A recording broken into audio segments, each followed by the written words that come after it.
Hello everybody, it's Friday. That means time for another topic of the week. So, first things first, last week's topic on the new Stormcast and Night Hunt. Mostly positive reactions. So I think that that's great. I think most people were able to find something they liked in one side or the other. I think there was some agreement as well that, maybe if this had launched initially, people might have a different take on Stormcast. So, I don't know, maybe they were too standardized, I don't want to say robotic. They almost felt like it.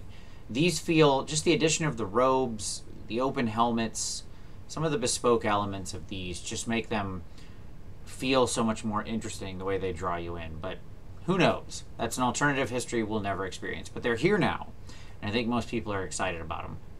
So that brings us to this week's topic. And this week I want to continue the conversation from the show this last week. The conversation was about fun lists, or casual gaming, or whatever you want to call it. Again, I don't want to have a discussion about semantics. We all know what I mean, okay? Again, can I draw a bright line between these two things, between hardcore competitive play and casual? No, I cannot draw that bright line. That doesn't matter. Just go back to the Supreme Court statement. You know it when you see it. But one of the things I wanted to talk about is what you ultimately prefer. So think of this like an informal poll. But I want to know what you prefer and why.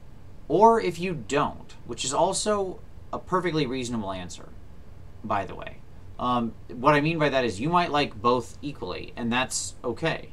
I don't think that's a wrong answer either. This isn't a mutually exclusive choice, so I don't want to create a false dichotomy. The reality is, I think that probably all of us do some casual gaming and some of us do some harder competitive gaming. And, there was somebody who commented that it was very difficult for them to shift their group. There was sort of a comment made that their group tended to be highly competitive, and it created this sort of like one or two people showed up with tough as nails lists, and then this escalation pattern started.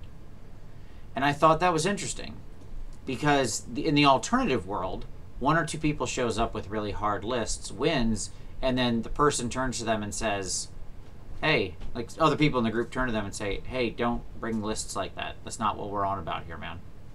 In whatever friendly way is appropriate, which has happened in my group before. Like, things have shown up that are ultra competitive or whatever, and we've been like, nah, this isn't what we're about. And we pull back from that. Because, people are sort of willing to have that conversation. Now, part of that comes from the fact that my gaming group has been gaming together for 20 years. So, people are pretty free with their ability to talk to each other, and that's a luxury by far that not everybody has. If you're just gaming at your local store, you may not have the same relationship with people. Most of the people in my gaming group were involved, in my wedding or at my wedding 15 years ago. Like they were groomsmen or whatever. So, like, that's a pretty stable group of people who are my good friends, is my point. But I think it's interesting to understand what you enjoy and why. I think in the end for me, I do enjoy casual stuff better because I don't like trying to sharpen the knife to make the hardest lists, to play the hardest edge. I don't mind playing against hard lists. I actually quite enjoy it.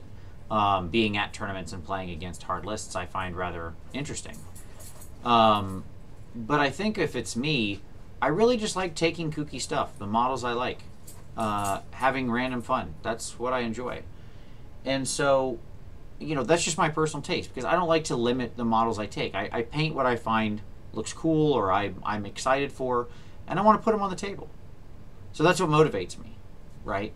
I think that's one of the reasons I took so much to an army like Ironjawz. A very simple range, basically 7 units or something, right? And they're all decent. Like, they're all fine. You can take them in a lot of different configurations and it all works. It's a small enough range, there's really no losers, there's nothing in the range it's absolutely bent or broken. Ironjawz tend to be fairly balanced and normal because they are so small and it's a tight range.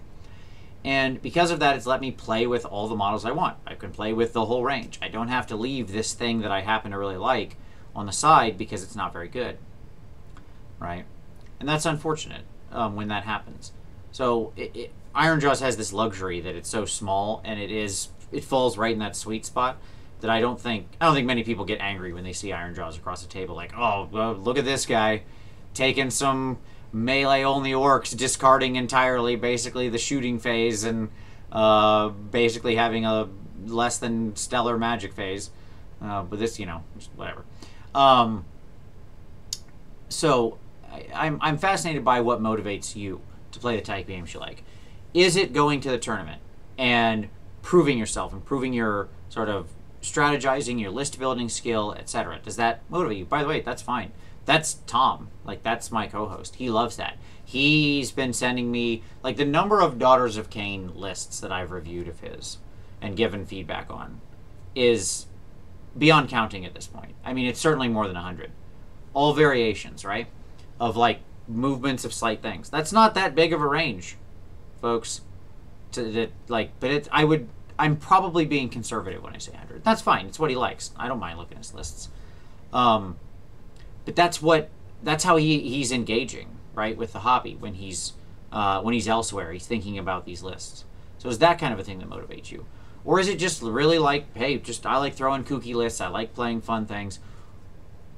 I like not worrying about having to figure out the best and worst. That's part of it for me too. Like, I don't want to do the math, man. I don't want to do homework with my list building. And I'm not meaning that to be derogative, but that's how I feel sometimes, right? Like, when you're doing this, it can sometimes feel like that. So, what do you like? What's your preferred mode of play? What challenges have you had with sharing that mode of play with your group? All right? So, let's talk about that. Open a discussion. Friendly responses only, of course. All these types of gaming are equally valid. So, we're going to lay that out there nice and firm. There is no judgment being levied here. Okay? All right. Great. With that being said, very much look forward to the discussion on this one. As always, I appreciate you watching. Check out down below for the link to the last week's video. If you make a video response, I'll link that down below as well. But I thank you for watching this, and we'll see you next time.